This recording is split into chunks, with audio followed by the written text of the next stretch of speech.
If your Fire Stick remote has stopped working or disconnected, you can easily reconnect it in just a few steps. First, make sure your Fire Stick is powered on and your remote has working batteries.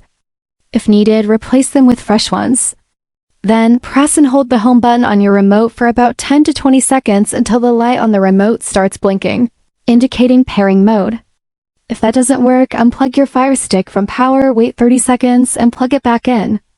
Once it restarts, try pairing the remote again by holding the home button.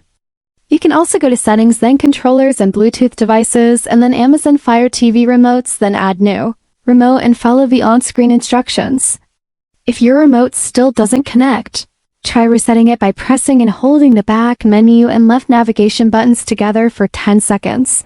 Then restart your Fire Stick and try pairing again. If none of these steps work, you may need to use the Fire TV app on your smartphone as a temporary remote or consider replacing the remote. Let me know in the comments if you have any questions, and don't forget to like and subscribe for more helpful tech tips.